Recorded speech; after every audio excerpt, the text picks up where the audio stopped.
set. Camera speed. Sound production, take one. Action!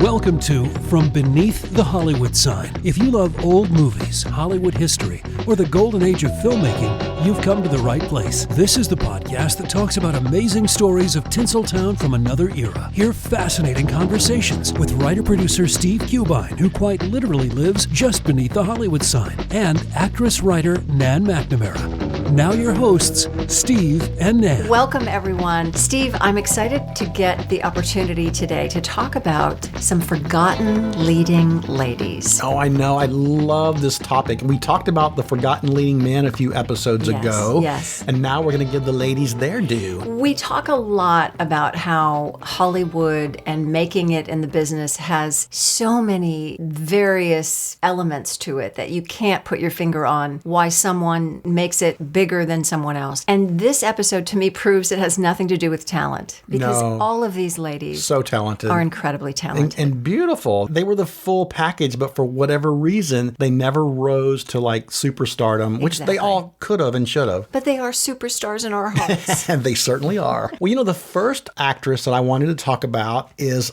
LIZABETH SCOTT, who I know we've mentioned before on this podcast. And I think I told a story that in the 90s, I had a wonderful dinner with her at Orso. She was just this wonderful actress. And despite being the leading lady to major film stars like Bogart and Mitchum and Lancaster and Charlton Heston and even Elvis, this sultry, blonde, beautiful actress, for some reason, is mostly forgotten today. Well, we're going to remember her today. This future glamour girl started life off as Emma Matzo. Not a glamorous name. Yeah, right?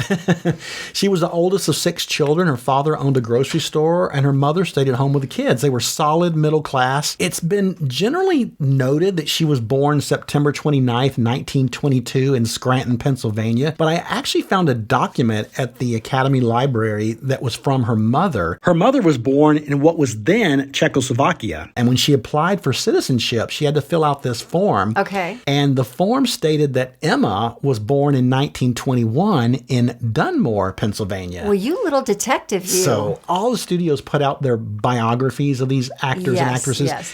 So much of it's just BS right. and just made up. And I have a feeling they kind of altered her a little bit. So there you have it. Well, I love that she discovered her love of acting early on. Against her parents' wishes, she dropped out of Marywood College. She moved to New York and she started studying drama. Her first job, I love the name of this, Helzapoppin'. Helzapoppin'. Which is spelled Helzapoppin. She performed for 18 months in 63 cities. That's an education. And it was during that time that she adopted the name Elizabeth Scott. Right. She started out Elizabeth, but then she later dropped the E because she thought it sounded more sophisticated if she were just Elizabeth, which I love it. I agree. I love it. So she's on the road. She finally feels like she's found her place in the world. The tour ends. She returns to New York and she starts hitting the pavement for her next job. And she finds work at Harper's Bazaar as a model at $25 an hour, which for a struggling actress was a fortune. And she continued to work off Broadway where she appeared as Miss Sadie Thompson in a production of Rain. And it was while she was performing that role that she was spotted by producer Michael Meyerberg, who offered her to understudy for Tallulah Bankhead in his production of Thornton Wilder's The Skin of Our Teeth, which at the time was a big smash hit on Broadway, which co-starred Frederick March and his wife Florence Eldridge and a young Montgomery Clift. Well, she's understudying the role of Sabina. Her time, though, as an understudy is not fun. Not only did Bankhead never miss a performance, how did I know that would be true of her? She would never miss a performance. Never, I'm sure. And she wasn't nice. She just never spoke to her, right? Oh, she was terrible. In fact,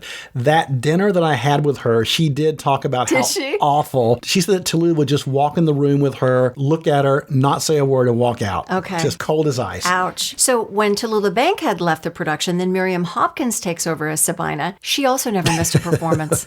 Poor Elizabeth. She couldn't catch a break. No. So she decides to leave the company 3 months after she she leaves, she gets a call that Hopkins is sick and could she come do the role? And she still remembered it and went on. Oh, good for her, which is very cool. It was also around this same time that she was out celebrating her 21st birthday at the Stork Club when she was introduced to Hollywood producer Hal B. Wallace. He saw great potential in her as a film actress. He asked to meet with her, but at the same time, she got a call to come back to Boston to do the role in The Skin of Our Teeth again for a few weeks. Elizabeth opted to take the role in Boston, and so basically she blew off Hal Wallace. Okay, interesting. After that 2 weeks in Boston, she came back to New York, again looking for work. She did this photo spread for Harper's Bazaar that caught the eye of Hollywood agent Charles Feldman. He then invited her to Hollywood for a screen test at Warner Brothers. And the screen test was not successful, unfortunately. No, it was not. But reintroduced her to Hal B. Wallace, who was then working exclusively at Warner Brothers. Yeah, and he told her, he said,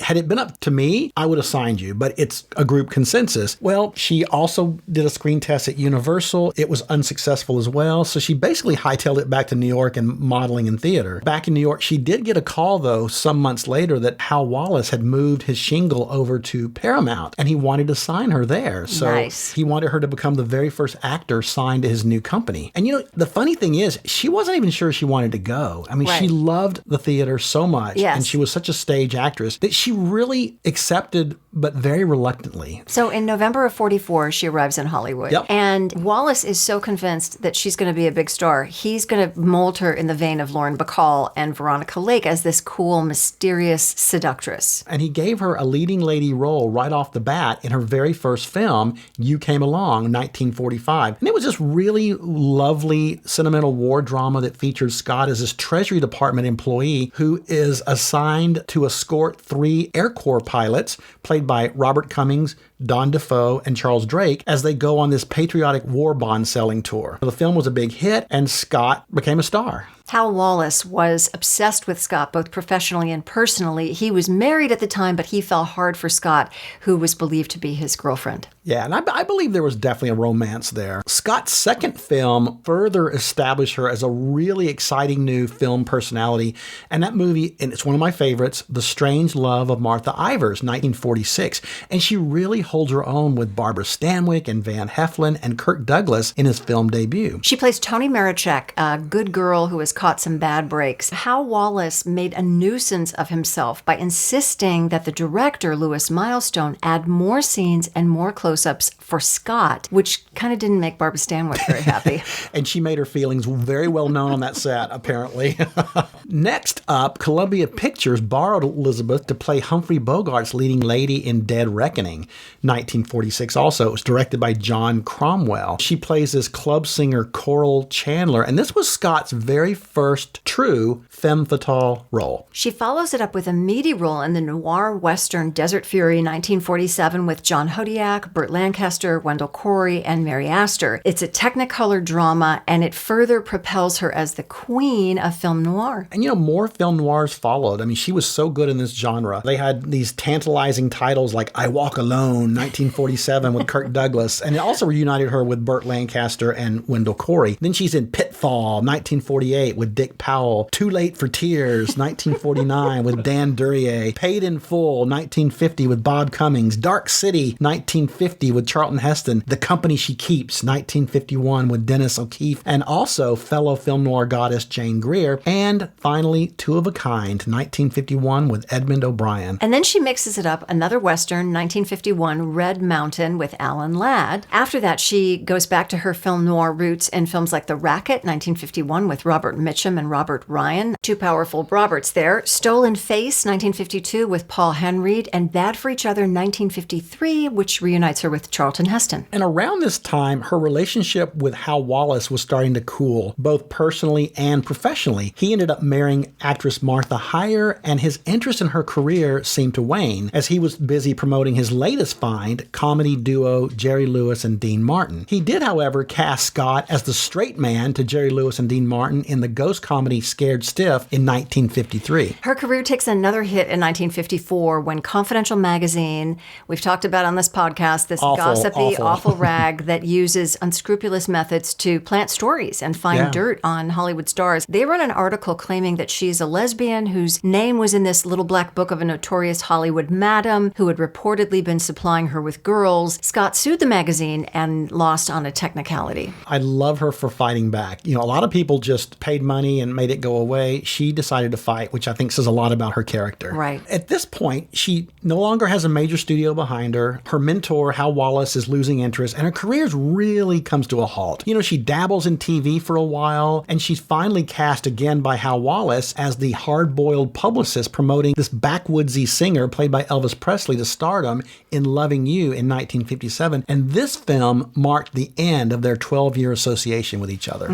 Now, as her career is slowing down, she starts taking singing lessons and piano lessons. She enrolls in courses in philosophy and literature, trying to improve herself. And she even releases an album in 1957 with Standards. You know, also during the late 1960s, she became romantically involved with this oil baron named William Duggar. Their engagement was announced in the press after they'd been dating for 2 years. However, before they could walk down the aisle, he dies unexpectedly, and there's this handwritten addendum to his will, which leaves half his estate, which was sizable, to her. Well, his sister saw it differently, and she contested the will, and the judge ended up siding with the sister. She has one final screen appearance in 1972 when she's cast in the British comedy thriller Pulp, starring Michael Caine and Mickey Rooney, and she plays a man-hungry social climber. You know, fortunately, Elizabeth Scott was a smart businesswoman. She'd managed to invest her money wisely in stocks and bonds and real estate, making her a very wealthy woman. So her golden years were very, very comfortable. She enjoyed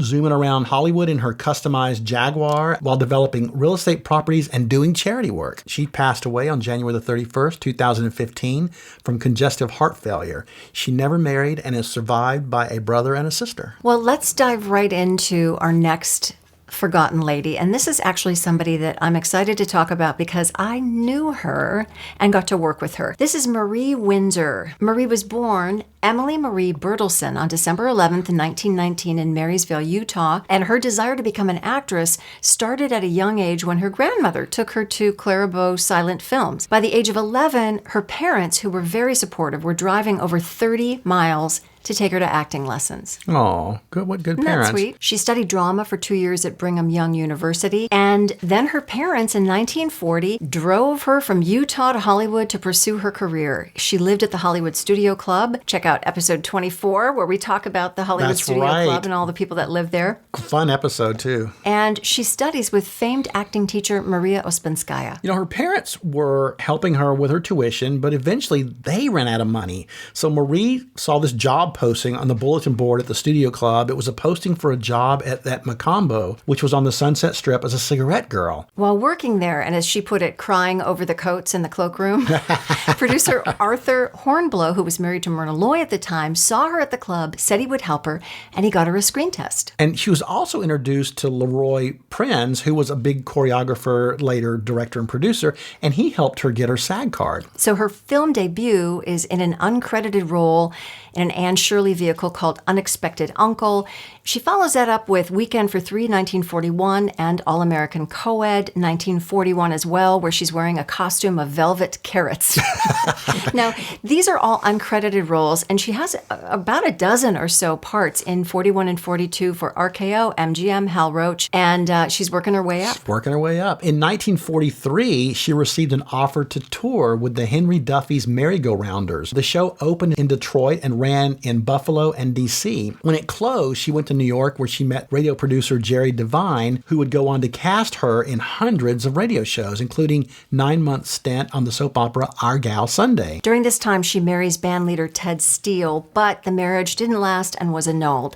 She soon lands, however, on Broadway in Follow the Girls, where she was spotted by an MGM talent scout who signed her to a studio contract. That's always the case, those talent is. scouts. Her first role was as a man-crazy star harlot in The Hucksters, starring Clark Gable, who Marie actually dated at one point. But most of the roles were small and were usually uncredited until Song of the Thin Man, 1947. In 1948, she was in MGM's Three Musketeers as the conniving lady-in-waiting to Queen Anne, played by Angela Lansbury. And she also plays the second female lead as this sultry, promiscuous wife in Force of Evil with John Garfield. This is the first time she receives featured billing. She's pictured in the advertising.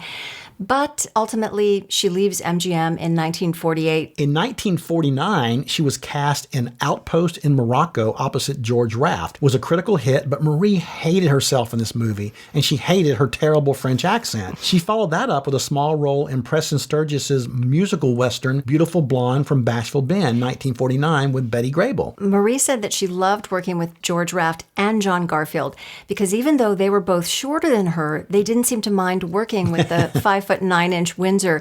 They would shoot scenes with Marie progressively bending at the knees as she walked toward her shorter co-stars. That is hilarious. It was very funny. And people like Bob Cummings and Alan Ladd, they had marks on the casting director's walls. Don't cast any woman who is above this mark. But John Garfield and George Raft, they were man enough to not worry about how tall they were. They were secure in their manhood. They were. Well, her next film was a Western, Hellfire, 1949, with Bill Elliott and Forrest Tucker. Marie said this was one of her favorite films. She was also a horsewoman, so, riding was no problem, but she is quoted as saying, he taught me, and he meaning Bill Elliott, he taught me to twirl guns, and I did a lot of stunt work in these Westerns that normally an actress simply would not do. It was a wonderful part. She actually performed in nearly 20 Westerns. After Hellfire came the adventure romance The Fighting Kentuckian with John Wayne. Windsor ended up doing 3 pictures with John Wayne. The Western Dakota Lil, where she plays the title character, a dance hall girl/counterfeiter. And she has top billing in the film noir Double Deal, 1950. Follows that with another Western, Little Bighorn, 1951.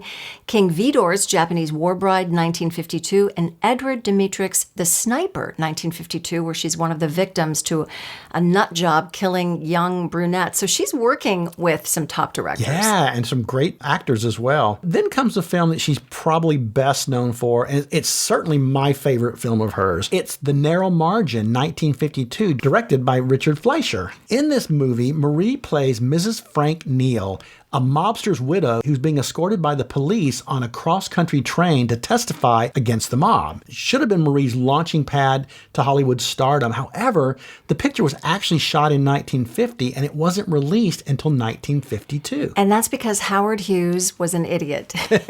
He kept it at his home for a period of time. He wanted to replace both Marie and Charles McGraw with Robert Mitchum and Jane Russell. He never got around to doing that. He sold RKO, and 2 years later, the picture was finally released. And such a good picture. And how about that, not to give too much away, the twist at the end will blow your mind. She's fantastic. She's tough. She's sexy. She's confident. Totally. Stunning. She won the Look Magazine Award for Best Supporting Actress. Yeah. And and also, just a little sidebar, but her co-star in that movie, Jacqueline White, is still alive at 101. Wow. Yeah. That's amazing. She continues to be busy in the 50s, but mainly with smaller roles at a variety of studios, including the cult classic Cat Women of the Moon, 1953, and Abbott and Costello Meet the Mummy, 1955. She's a standout in Stanley Kubrick's third film, The Killing, 1956, with Sterling Hayden. I know that you guys just watched this recently. We did. She's fantastic. Yeah, and she plays this Sherry Petey, who's wife to this racetrack cashier, George, played by Elisha Cook Jr., who's part of this team trying to rob the racetrack. But Sherry, who's cheating on her husband, gives the details of the plot to her lover, played by Vince Edwards. And let's just say the heist doesn't go as planned. That's right.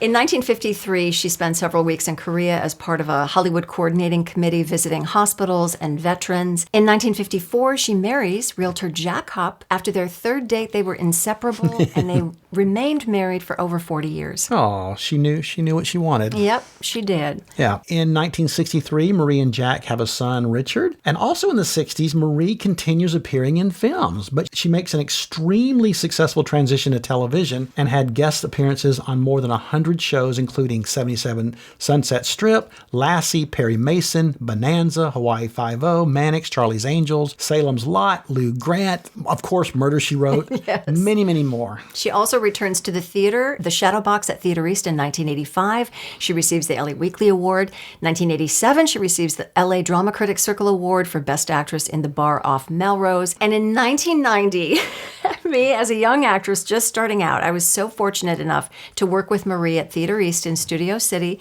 in a play called Dead End at Sunset, which was an adaptation of Gorky's The Lower Depths.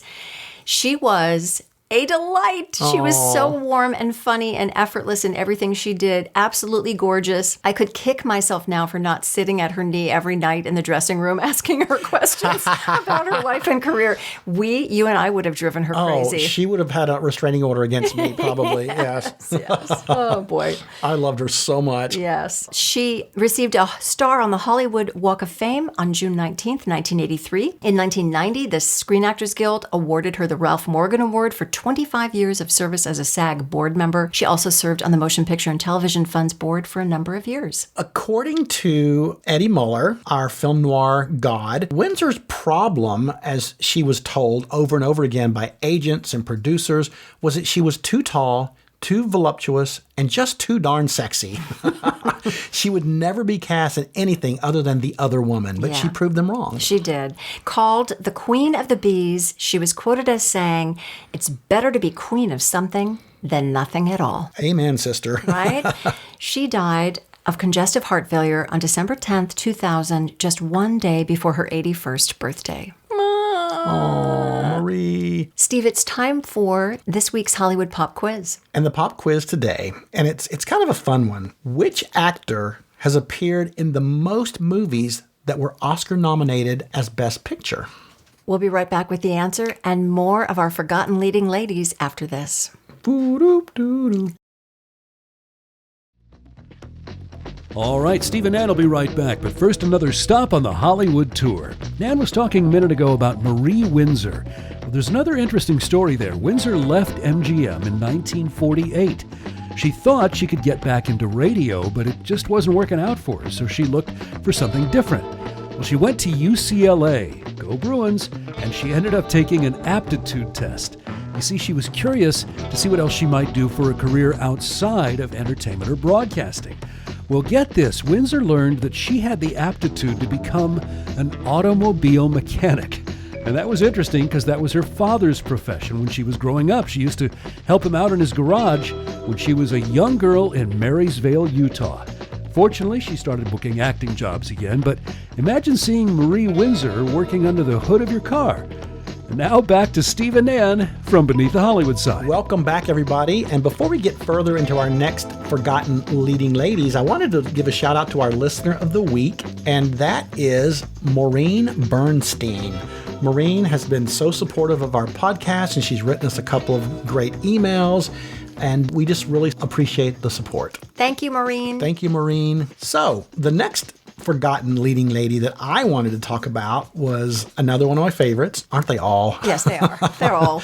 And this is Ella Raines. I always thought that Ella Raines looked like a brunette Veronica Lake. She had that beautiful peekaboo hair, plus those sultry green cat eyes. I mean, she was just mesmerizing to me. But watching her in movies, you realize that she was actually a good girl who just looked like a bad girl. Her film personality it just didn't match her looks.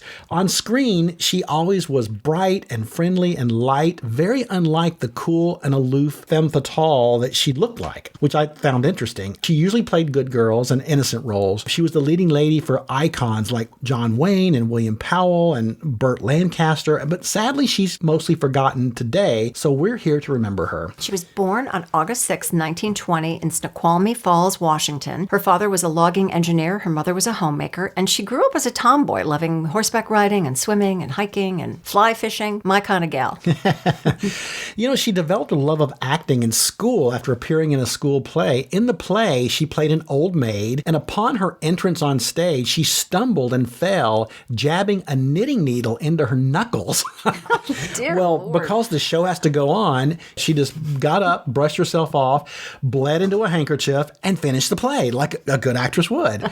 And it was the most exhilarating thing that had ever happened to her, and she was hooked. She attends the University of Washington as a drama student, and she's appearing in a play and is spotted by a talent scout for Warner Brothers.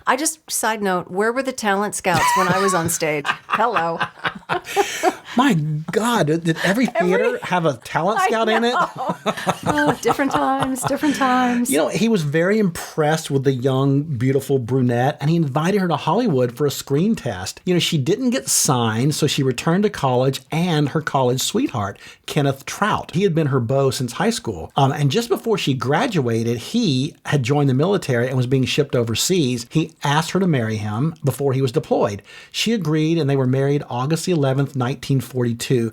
But with Trout overseas, she was becoming very restless and aimless, so her father decided to send her to New York City to help her pursue her dreams of becoming an actress.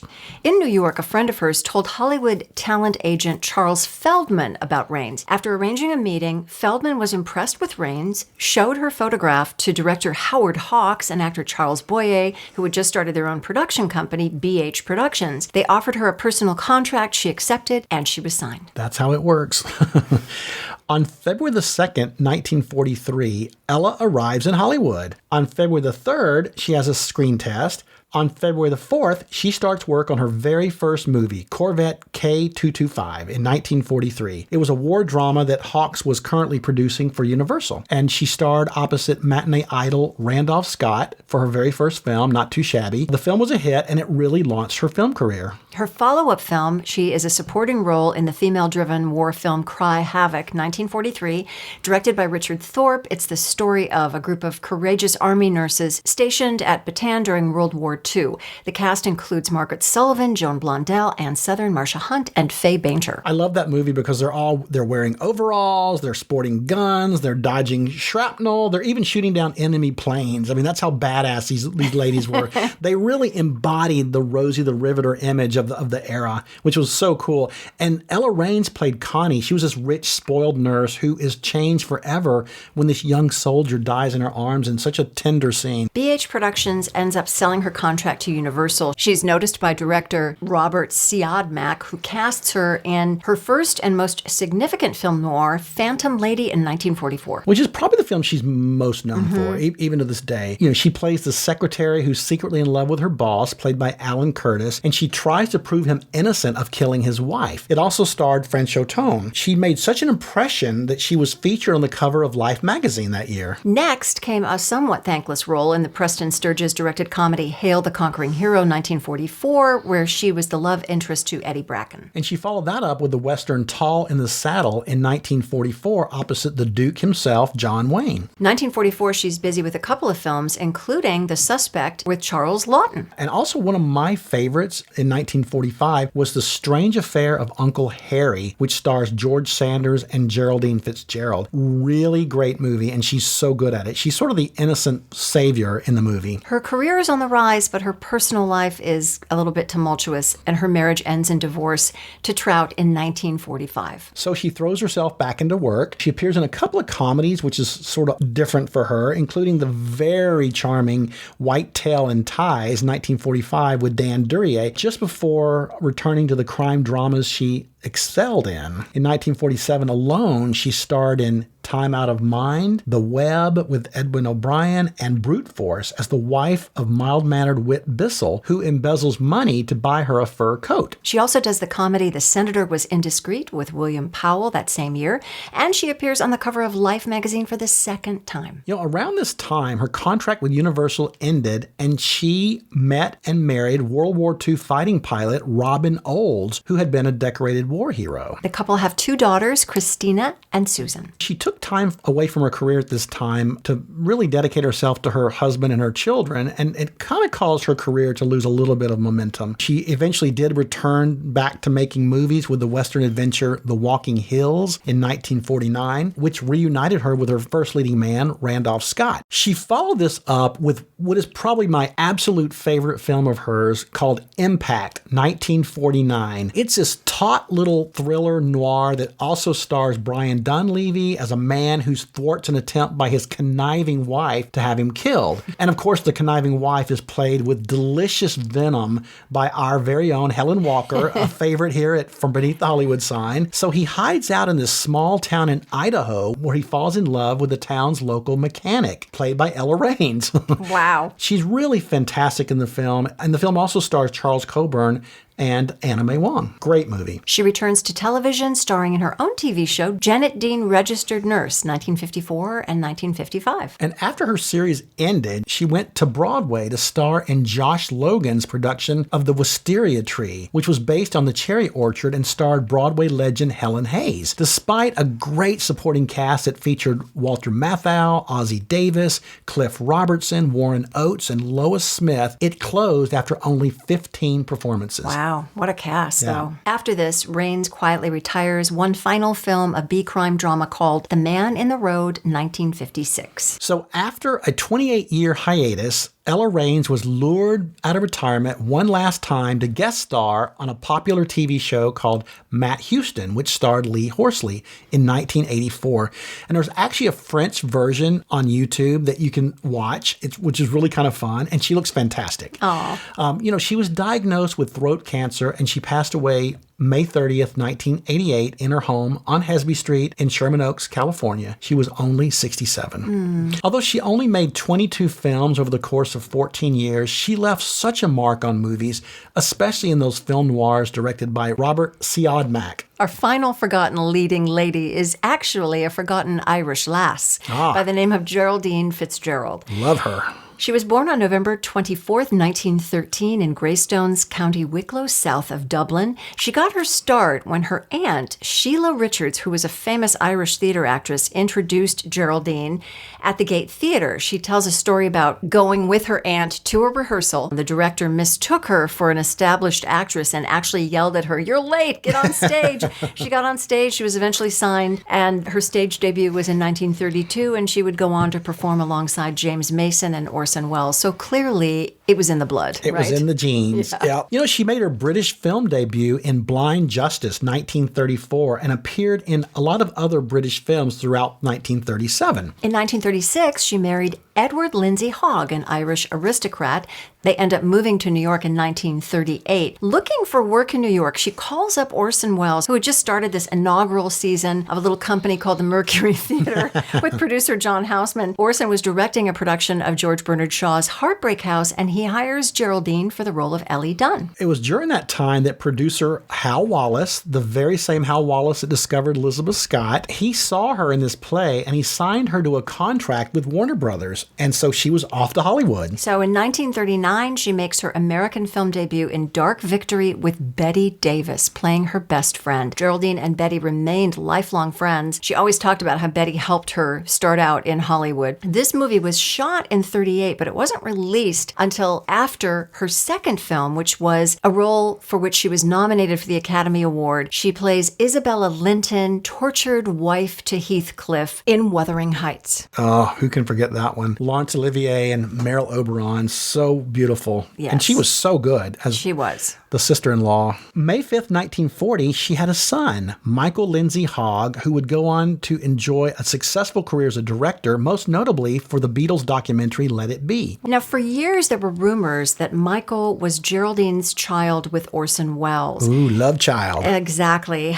Lindsay Hogg himself is quoted as saying, "The thing I was always looking and hoping for was my mother to tell me directly. I thought she would after my stepfather died, but then, wouldn't you know it, life being what it is, she got Alzheimer's. So there was never a conclusive... She never told him herself. Yes, exactly. But you know, if you look at pictures of Michael Lindsay Hogg and Orson Welles, Yes. they look At the same exactly age. alike. They yes. really do. Back to her career, Geraldine has a leading role opposite James Stevenson in Shining Victory, 1941, and she's the middle sister who always gets what she wants in The Gay Sisters, 1942, with Barbara Stanwyck, and in Watch on the Rhine, 1943, with Paul Lucas and Bette Davis. Geraldine plays a guest in the house who is married to this unscrupulous count. Now, at this point, by her own admission, she claims that she kind of sabotaged her career early on by battling with Warner Brothers over her roles and how often she would work. She's quoted as saying, "Countless people, friends like Humphrey Bogart and Bette Davis, tried to explain the commerciality of films to me, told me to play the game, Warner's way, and I wouldn't listen." Well, part of what she insisted on was she wanted 6 months off every year to go back to New York and do theater. She was a lady of the theater. I love Yes. that. I love that. So after many different ways that Warner Brothers would reach out to her, including asking her to test for the leads in Rebecca and Gone with the Wind, she's quoted in hindsight as saying, "I would play Scarlett O'Hara or nothing." And she really admits to kind of being stupid about the whole thing and not recognizing. Yeah, because didn't they want her to test for Melanie? They did. They wanted her to test for Melanie. And she wanted to play Scarlett. Yeah, and she wanted to play Scarlett. She does go on in Wilson, 1944, a biopic about President Woodrow Wilson, to play his wife Edith. Now, this was a pet project of Daryl Zanuck, but despite the film winning 5 Academy Awards, it was a flop. Oh, interesting. Yeah. And I think even she at the time felt that her moment as an A-list star had probably passed at that point. Regarding her career, in hindsight, she said it was just too late. And during this time period, World War II had separated her from her husband, who was back in England, and they eventually divorced in 1946. So because of this film, Wilson, she's on the cover of Life magazine.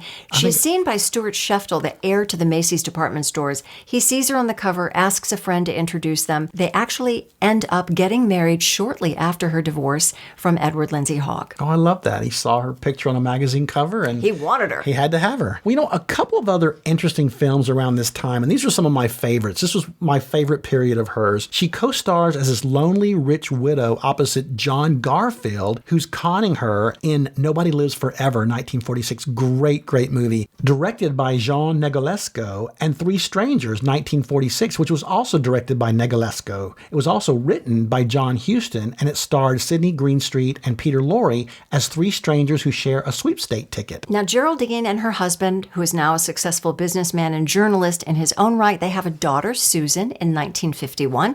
She would end up remaining married to him until his death in 1994. And moving into the 50s and 60s, Geraldine really started to take on more character parts. Most notably in 10 North Frederick, 1958, she plays Gary Cooper's selfish and dissatisfied wife. And in The Pawnbroker, 1964, which was directed by Sidney Lumet, Geraldine plays Marilyn Birchfield, a welfare worker trying to help Rod Steiger's character, Saul, the pawnbroker, who is grappling with the memories of his family being tortured in the Jewish concentration camps. She also has a small role in Rachel, 1968, directed by Paul Newman, where she plays a reverend at a revival meeting trying to convert Joanne Woodward. Great movie. It's a great scene at that revival. I love that. And in 1968, she forms a theater company called Everyman Street Theater, which brought theater to New York's poorest neighborhoods and engaged the residents to become the performers. Oh, I love that. In 1971, she makes a huge splash in New York as Mary Tyrone in Long Day's Journey into Night opposite Robert Ryan. And she also performs in a one-woman cabaret act called Street Songs, a mixture of British music hall songs and Irish tunes that she performed at Circle in the Square and also here in Los Angeles. At Studio One.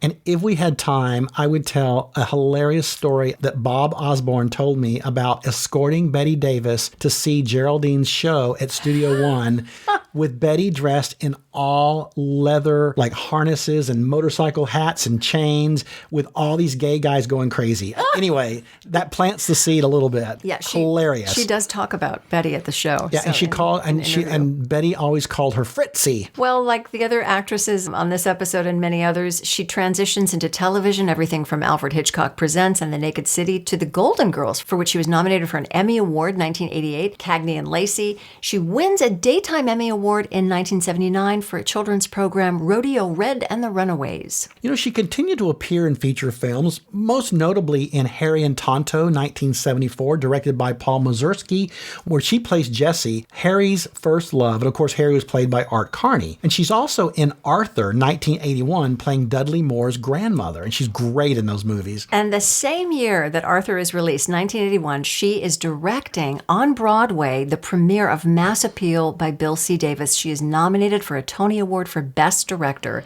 and the show runs on Broadway for 212 performances. In a very ironic and tragic twist, she plays the mother of Joanne Woodward, who is suffering from Alzheimer's in the TV movie Do You Remember Love, 1985. And sadly, both Joanne and Geraldine would suffer from the disease. Her final feature film appearance was in Arthur II, On the Rocks, 1988, reprising her role as Dudley Moore's grandmother. Her final television appearance was in a 1991 TV movie, Bump in the Night, starring Meredith Baxter and Christopher Reeve. She has a star on the Hollywood Walk of Fame at 6353 Hollywood Boulevard, if you're out there and want to check it out. And as we've said, Geraldine suffered from Alzheimer's for many, many years, and she eventually passed away from a respiratory infection on July 17th, 2005 at the age of 91. Well, these four ladies are so impressive, and I'm glad that they are no longer forgotten. That's right. At least to our listeners.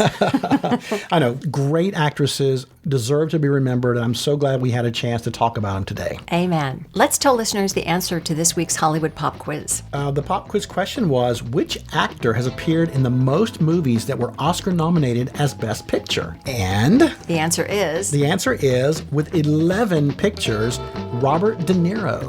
Wow. He appeared in The Godfather 2, Taxi Driver, The Deer Hunter, Raging Bull, The Mission, Awakenings, Goodfellas, Silver Linings Playbook, American Hustle, Joker, and The Irishman. What a career. Wow, what a career. All right. Thank you, everyone, for listening and spending this time with us. We would love it if you would give us a 5-star review and follow us on social media. Our handle is @FromBeneathTheHollywoodSign, and you can find us on Instagram, Facebook, and you can watch the podcast on YouTube. And you can email us at info@FromBeneathTheHollywoodSign.com. That's this week's view. From Beneath the Hollywood Sign. You've been listening to From Beneath the Hollywood Sign with Steve Cubine and Ann McNamara, the podcast that celebrates amazing stories of Tinseltown from its golden era. Join us next week for another episode and learn something else about Hollywood you probably never knew. Take a moment and give us a 5-star rating and a positive review, and tell your friends about us too. It'll help grow the podcast. Visit Steve's website at FromBeneathTheHollywoodSign.com. The executive producers are Steve Cubine and Nan McNamara. Executive producer and post-production supervisor, Lindsay Schnebley. Associate producer and researcher, John Price Ritchie. This podcast is part of the Airwave Media Podcast Network. Visit airwavemedia.com to listen and subscribe to their other fine shows like The Box of Oddities and The Shallow End with Schnebley and Toth. Copyright 2024, all rights reserved. That's a wrap.